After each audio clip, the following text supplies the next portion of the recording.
Спонсор программы – компания «Экомилк». «Экомилк».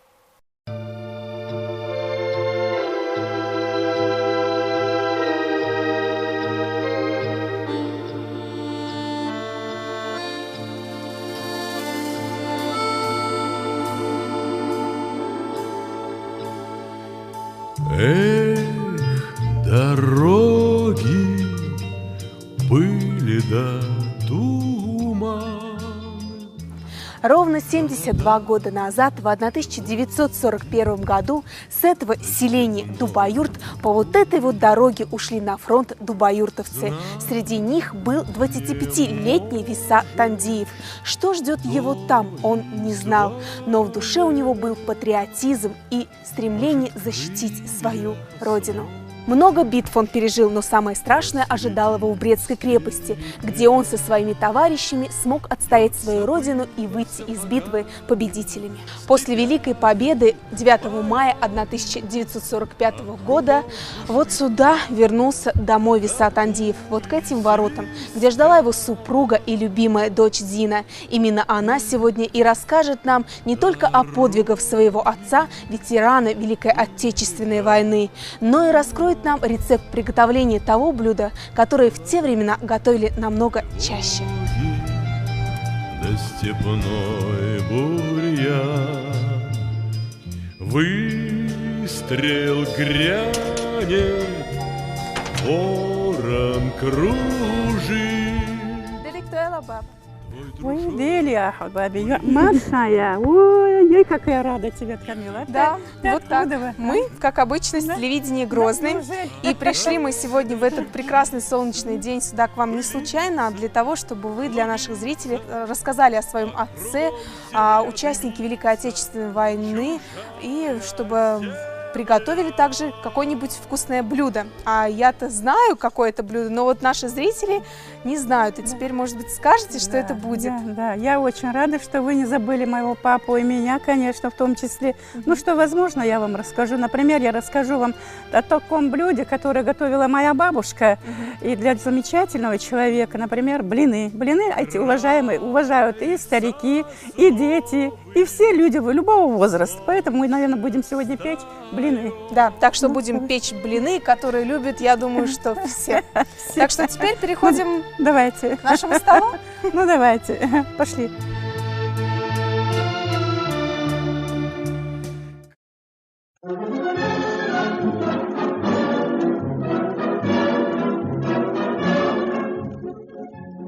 Расскажите, пожалуйста, какие мы будем ингредиенты использовать для приготовления наших вкусных блинов? Милочка родная, это блюдо совсем, можно сказать, с одной стороны, оно и простое, но с другой стороны, может, и для кого-то оно тяжелое. Но любят, конечно, все любого возраста, начиная от старого до маленького возраста. И детишки, и старые, и пожилые, все это блюдо любят. Эти блины. Блины, они, конечно, они и мягенькие, они и вкусненькие бывают. Но у нас блины, наверное, будут вот такие вот толстенькие, да? Ну ничего, баба любит их такими всегда. Вот я хочу рассказать о этих блинов. Сначала мы, конечно, берем кислое молоко, мука. Вот они у нас. Яйца. Дальше идет масло, мы растапливаем, добавляем чуть-чуть. Дальше идет соль по вкусу, хлебная сода. На литр молока мы добавляем 1 чайную ложку. И также соли и столовую ложку, кто желает. Если посластить, конечно, добавляем немножко сахара. Это сахарного песка. Да. И дальше что? И яйца я, наверное, сказала. Да. И, в общем, все. Здесь 9 предметов, по-моему, папа поставила вам. Да, и, конечно же, вот такая вот сметана, да, вот такая вот вкусная сметана, альпийская коровка, 30%, которая была предоставлена нашими спонсорами, очень вкусная и полезная. Так что советуем вам приобретать и использовать у себя на кухне. Неплохая, да, неплохая, вкусненькая, конечно, всем подойдет, не жирная, так, средней жирности, она всем подойдет. И мука, конечно, мука можно любого сорта, но желательно, конечно, чем белее, тем красивее выглядят блины, а кто может и по-другому вот делать. Даже вот приспосабливались, например, некоторые с манной крупы даже делали блины в то время, когда тяжеловато с мукой, и с манной крупы даже получаются очень прекрасные блины.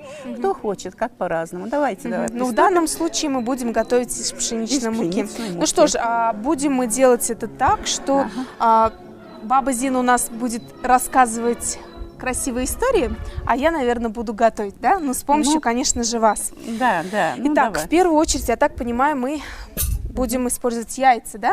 Да, в первую очередь. Яйца мытые, чистенькие. Бисмиллахир-рахманир-рахим. А сколько яиц надо? Наверное, 5 штук, 6 штук в пределе того, ну, не больше. Ба, ну пока что я буду здесь это все делать. Вы, наверное, расскажите нам о своем отце. В первую очередь, где он родился, и вот откуда он ушел на фронт, и как было тяжело его ждать вашей маме. Да. Вот я хочу рассказать сейчас в данное время, как у нас на 9 мая, это праздник Победы. Вот. Хочу рассказать об отце и также о тех фронтовиках, которые ушли из Дубаюрта. Мой отец ушел на фронт с этого двора. Вот. Он оставил, конечно, здесь не было больше мужиков. Уезжал отец, оставлял дома. Одна мама была и 3 младших сестры. Несмотря на это, по первой повестке отец ушел на фронт. Он ушел в 40-м году, в конце почти в ноябре месяце он ушел на фронт. Не только он ушел на фронт, ушли с ним много его односельчан. Могу даже некоторых и назвать. С ним был его неразлучный друг Эльдаров Адам. Ушли на фронт Осмаев, Лечи, его двоюродный брат, братья Саралиевых ушли, Осман и Дадиш. Ушел двоюродный брат Сямбиев Сайдали, тоже на фронт. И также его родственники, этот был Бачаев Зенди, Осмаев Апти, Асхабов Тута. Их очень много было. Баб, ну у вас здесь фотографии, я смотрю. Может быть, эти люди есть на этих фотографиях? В данное время живых однополчан и тех участников Великой Отечественной войны никого в селе не осталось. Даже вдов нет. Вот я хочу перечислить. Вот стоит, вот высокий стоит мой папа, он в 2 метра высоты был. Дальше стоит Хидаев Хамид, тоже защитник Брестской крепости. Дальше идет Осмаев Апти, тоже защищал нашу родину, вот, дошел до Германии тоже. А дальше этот председатель сельского совета их возил на 23-е. Эта фотография снята в районе Шалинском. В 85 году они снялись. После того они все пошли в жизнь. Отец умер в 87 году. Вот Хидаев, вот Осмаев, они поочередно ушли, потому вот 87-й, 88-й, вот в таком году они умерли. Их ни одного участника Великой Отечественной войны нету в селе. Сейчас нету никого. Ну а сейчас я на минуточку прерву вас и скажу о том, что сюда мы добавили столовую ложку сахара, а также сейчас добавим соли. А соли сколько надо? Соли не полную ложечку, Тамила. Они все любят солененькое сейчас. Все. Вот дальше мы сахар, наверное, кладем. Да, сахар я уже сюда положила, столовую ложку. Теперь, наверное, я буду тщательно взбивать, взбивать. Дальше продолжать разговор Ясно. о ветеранах Великой Отечественной войны. Вот отец мой в 40-м ушел, а первую войну его настигла Ростовская область, город Сальск. Он, конечно, бои были очень, видать, по его разговору были там тяжелые. Он получил в конце 41-го года ранение. После ранения он оказался в госпитале. Это город Станислав его раньше назывался. А он сейчас в данное время Ивано-Франковск, Западная Украина. Ну, он там подлечился, рана была на голове, конечно, тяжелая рана. Ну, через 2,5 месяца его направили на фронт. После того его часть была уже перебазирована на Сталинград.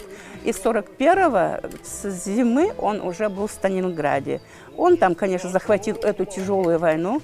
В 42-м году, примерно летом, в августе примерно, как отец рассказывал, началась тяжелая, очень тяжелая война, как говорится, бомбить начали Сталинград со всех сторон. И вот отец там тоже был участником. Вот. И они взяли в 43-м году, уже весной Сталинград, фашисты были отбиты. И вот так. И отец, он почти до конца войны служил.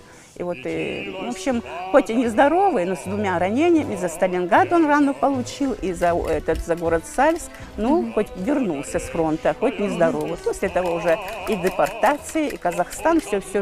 А кто-нибудь из вашей семьи еще участвовал в Великой Отечественной войне? Воевал? Да, Тамила. Я хочу рассказать немножко о брате. Это родной брат мамин был, тоже ушел на фронт. Конечно, это было тоже, он сразу попал в город Брест, Вот, и там его начали, там он и научился и строчить из пулемета. Ну, на учебке он был. Он присылал вот эта фотография, вот старенькая, 40-го года. Вот вы пересняли, с него вот с этого пересняли. Эта мама хранила его вот до последних дней. Вот, конечно, он, защищая Брестскую крепость, как мы знаем, что какие там бои шли, что там было, мы все прекрасно знаем. И он там погиб. Погиб, конечно, это про него сейчас там, говорит, мемориал есть, там и фамилии говорят, есть там, это про него, его искала Шаев Хали, наш писатель. Вот, он тоже в курсе был, это его в книге, он запечатлен, этот снимок. Вот. Это такие дела. Конечно, тяжело. Мама его ждала до последних дней. Думала, вот он приедет, вот он появится. Долго она его ждала. Ну, что ж поделаешь, ну, не получилось. Он погиб, мы это знали, а мама его ждала до последних дней.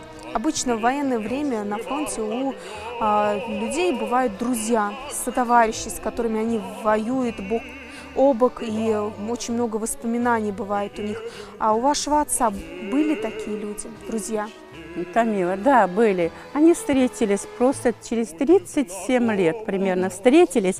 Вот этот он, Иван Федорович Березнев с Волгоградской области. Они так сильно подружились, как будто бы родные братья. Иван Федорович долго его искал, и под конец нашел. И пришло в письмо в село, что он разыскивает его. Ну, конечно, мы с радостью это письмо прочли. Для нас это было, даже не только для села даже была такая большая радость, что отца кто-то ищет, особенно фронтовик. Он приезжал дважды к нам в гости, мы к нему ездили. Вот. И мы по сегодняшний день мы с семьями роднимся. Вот у него осталась сейчас дочка и внук. Он тоже умер в 2010 году, он прожил больше 90 лет. Был в здравом уме, очень прекрасный человек. И он все рассказывал про отца многое. Но отец, конечно, скрытый был, он не так уж много говорил. Он рассказывал, как отец спасал этих раненых солдат. Он не только что он воевал, он даже становился санитаром, потому что он был в 2 метра высоты, такой уж накачанный горский парень. Там уже детворам по 17, по 18 лет. А отец им доставлял и воду, и с поля боя, сколько их вытаскивал. Вот. И даже иной раз, затишье бывает, говорит, в окопах сидим, отец, он заиграет в гармошку губную, лезгинку, а отец в присядку танцует лезгинку, подбадривал солдат. Да, подбадривал солдат своих, да. И вот он всегда в баклаше без конца все время держал воду. Но там молодежь, в основном молодые солдаты, они не выдержанные. И голод им тяжело, и вот это без воды тяжело. Но отец всегда в баклаше держал и воду, и макуха у него всегда была припрятана для таких солдат. Макуха? Она делается из семян этих вот, подсолнечного, отжим. И с этого отжима, потому что не было хлебушек, и на фронт везли эту макуху, раздавали по кусочкам. И каждый солдат, кто мог, приберегал, потому что доставляли продукты, очень тяжело было на фронтовую наверное, линию. Прессованные отруби, да? Да, как бы, да, из семян кукурузных делали. И о нем даже он в Ростов однажды ездил, там, да, папу узнали, там, вот. Многие, еще один однополчан тоже родился, писал, вот мы встречались тоже. В общем, такие дела. Конечно, все фронтовые друзья отца помнили, потому что этот говорил, он ему жизнь спас, даже Иван Федорович, он жизнь спас, поэтому он так, как для него был, как брата.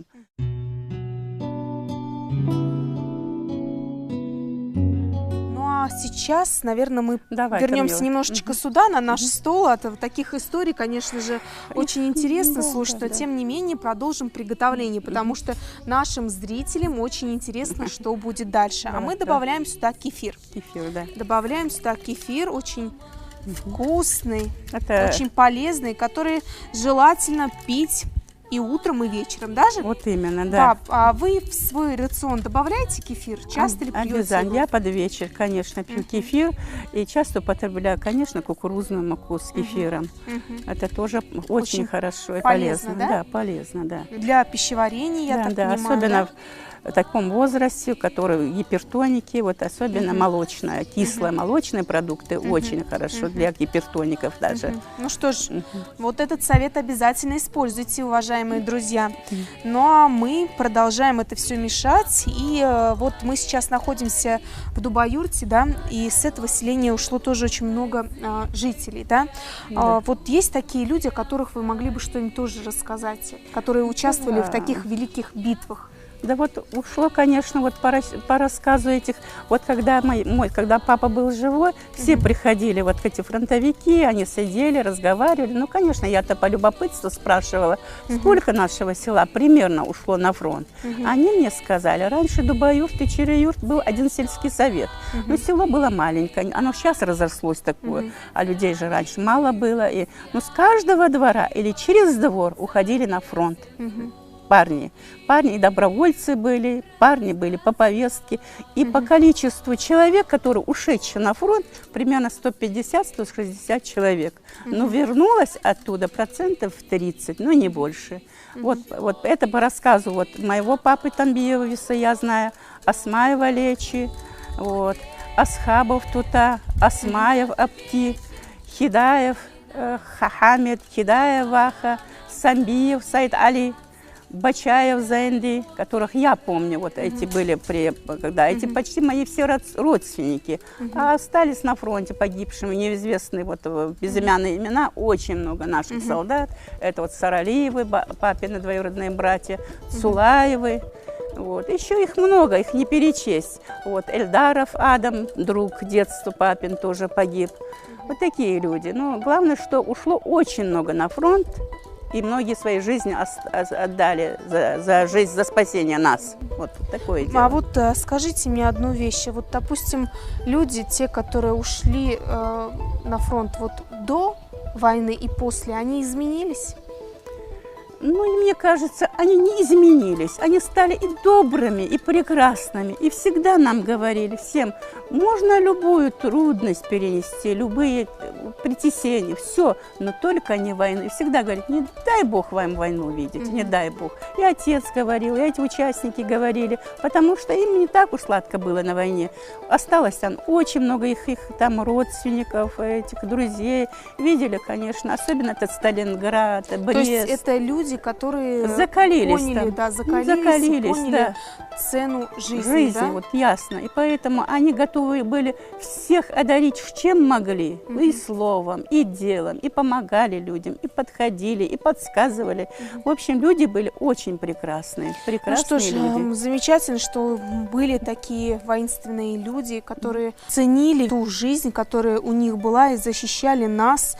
Сегодня, благодаря, думаю, что многим из них мы сейчас в здравии вот здесь вот стоим и вот так вот на кухне готовим вот такие вот блины.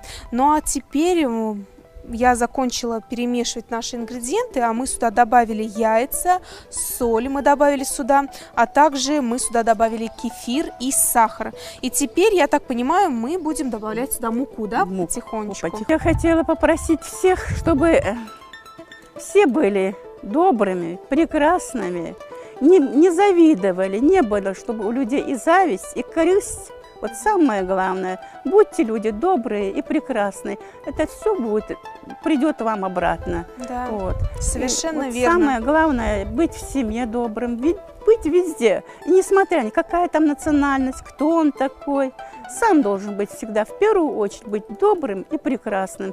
Поэтому и жизнь станет у нас и добрее, и прекраснее. Не дай Бог никому войны видеть. И не дай Бог, чтобы в семье горе было. И я пожелала бы всем, чтобы все было у всех хорошо. А вот скажите, пожалуйста, какие награды были у вашего отца? Он был присвоен после завершения исторической битвы за Сталинград какой-то награде. Но как-то он получить пошел. Это была какая-то землянка, куда-то его пригласили. Но там заразился скандал между этих майор или там какие-то чины, поссорились между собой. И эту награду отцу не отдали. И за что, почему? Может быть, он чеченец. Действительно, а может, за что-то, не знаю, эту награду он не получил.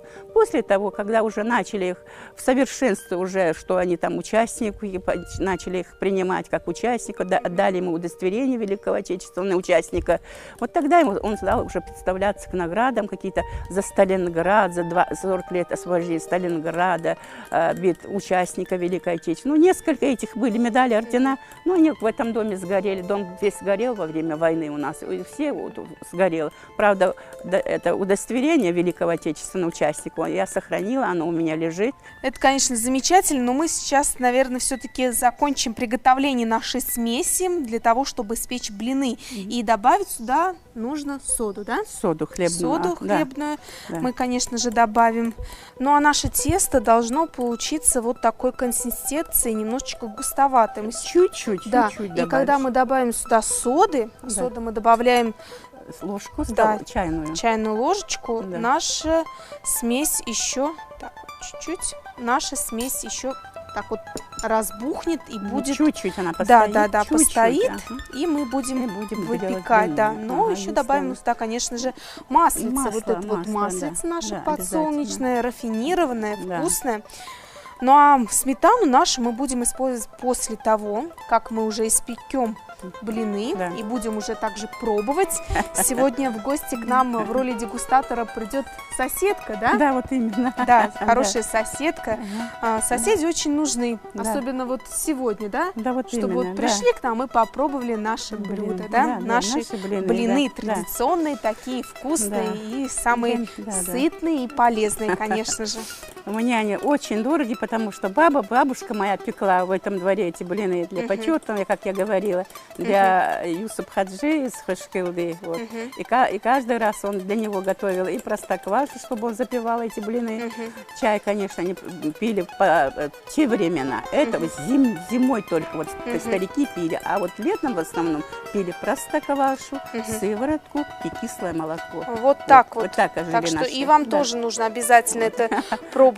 И раз такие хорошие, великие люди, которые их почитали, уважали, они их тоже использовали, такие продукты. Ну а вот посмотрите, сейчас наша смесь, вот такие вот пузырьки образовались, они должны образоваться обязательно, чтобы потом, когда мы все это будем выпекать, эти самые пузырьки таким же красивым образом у нас были на нашей сковороде. Да. Итак, добавляем сейчас сюда масло. Да. Ну, кто желает, конечно, и топленое можно развести, добавить. Может, и главное сейчас, вот, главное, чисто считается, чем не жирное, тем лучше пища считается. Поэтому сейчас ложат постно. А раньше бабушки, конечно, топленое ложили, масло. И на топленом тоже пекли, потому что постного, наверное, и не было. Да. Вот. Ну что ж, сейчас вот последние, значит, моменты взбивания. И теперь... Начнем печь, наверное. Да, мы сейчас перейдем к нашей газовой плите и, соответственно, испекем наши вкусные блины. Осталось совсем немного до того, как мы все это попробуем и оценим. Вот, да.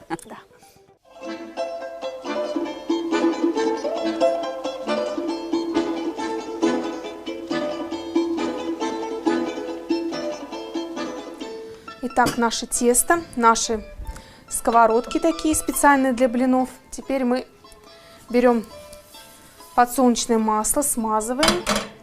Они уже подогретые у нас. И теперь выпекаем. Тесто достаточно густое, поэтому блины получатся такие вот пышные.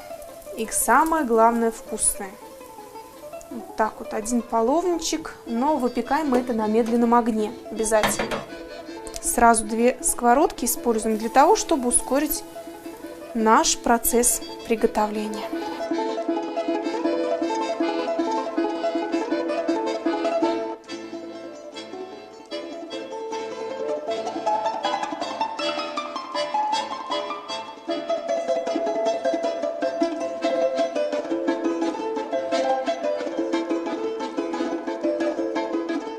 Итак, с одной стороны блины выпеклись, теперь переворачиваем. Посмотрите, какие здесь красивые такие пузырьки. Вот так вот. И также ждем. Теперь следующий.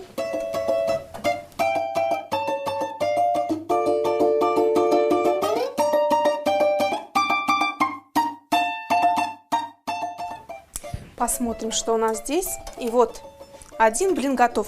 Но сверху обязательно нужно помазать маслицем. Это сливочное масло было предоставлено спонсором нашей компании Экомилк. Очень вкусное и полезное масло. Вот так вот все тщательно, чтобы они были очень вкусненькие. Дальше второй наш блин тоже готов. Вот.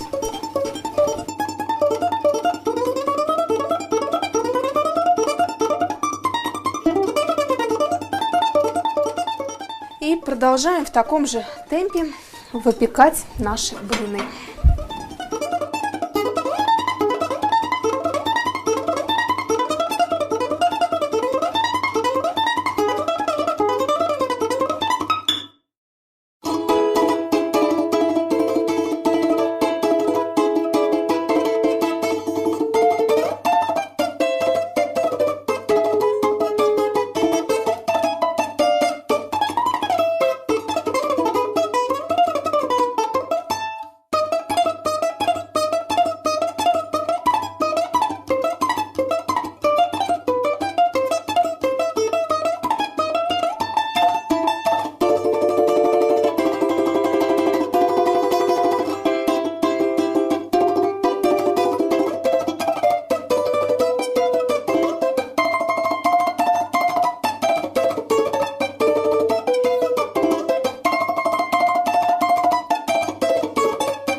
Гости наши идут, баб. Дедик тоже? Марш долгался? Ай, дел, да. Проходите, садитесь. Вахошел, вы бяхкин хазхешибу. Вахошел, вахал. А я вам блинов положу. А баба Зина познакомит нас с нашими гостями, чтобы зрители наши знали, кто сегодня у нас в роли дегустаторов. Да. Вот это рядышком сидит моя тетя. Это близкая соседка, очень уважаемый человек, очень добрая и прекрасная, которую я знаю с детства. Она со всеми очень-очень добрая и прекрасная, зато мы ее все уважаем. Дальше сидит моя сноха, прекрасная Элиза. Она сама швея-модельер, шьет очень хорошо и прекрасная хозяйка, и со всеми общительная. Мы ее очень любим и уважаем. Вот. Сама тоже очень хорошо и готовит, и шьет. В общем, на все руки мастер. А теперь я хотела бы, чтобы вы попробовали и оценили наши блины. Сказали в первую очередь нашим зрителям, вкусно это или нет. Давайте попробуйте, а я вам, наверное, положу. Здесь у нас есть и варенье, и сметана. То есть вы можете попробовать со сметаной и также с вареньем, что тоже очень вкусно будет, я так думаю. Да, баб? Да, да, да. Тамила знает это. Она знаток и тоже специалист на все руки. Да. Очень добренькая, прекрасная моя Тамила. Не только журналист, но и как и хозяйка. Ну что ж, давайте оценим эту красоту. Да. Смотрите, как они аппетитно выглядят. Неужели это может быть невкусно? Я думаю, что будет очень вкусно. Итак, Бисмиллахи-рахмани. Давай. Хаяцу, хаяцу. Бисмиллахи-рахмани-рахим. Это действительно блины. а вам как? Главное, пышные. Эльза, как тебе понравилось? Да, мне очень понравилось, очень вкусно. Ну как, у нас получилось вот так, Бабы. как именно готовила ваша мама, ваша бабушка? Мне кажется, мама-то вообще действительно, мама тоже такие готова. Но по рассказу моя бабушка, видать, такие пышные, такие красивые пекла. Тебе большое-большое еще раз спасибо за все. Блины очень прекрасные, вкусные, главное, что вкусные. Пышные и вкусные. Мне они очень понравились. Вот со мной сидит моя тетя, она тоже... Асма, мухи тирхана, Салой? Мерздук дует? Ой, резфил. Сейчас Элиза скажет. Элиза, давай, скажи, как тебе понравились эти блины? Очень понравилось, вкусно. Блины прекрасные, я, например, хочу их кушать. Давайте. Давайте, хаед Асма.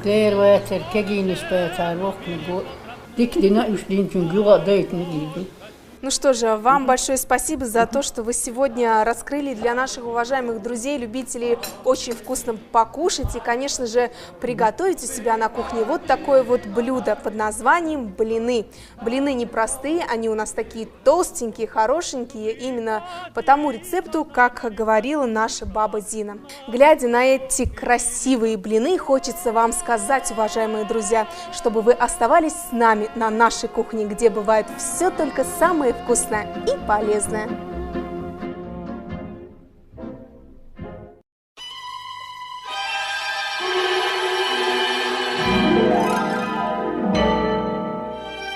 Для приготовления блинов вам необходимы следующие продукты: кефир, яйца, мука пшеничная, сода, масло подсолнечное, масло сливочное, соль, сахар, сметана.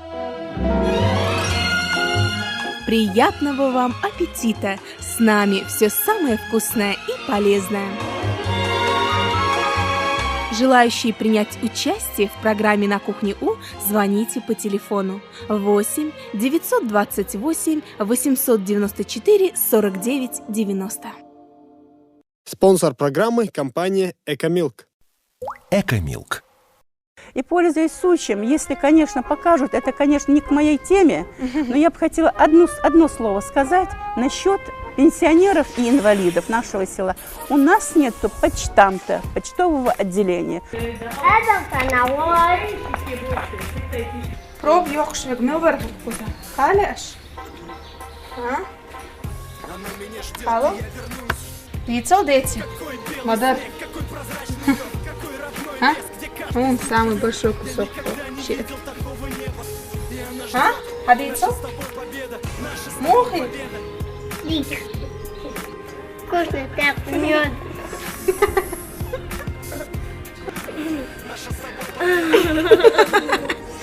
Короче, хаца дует, сэр. Наша с тобой победа!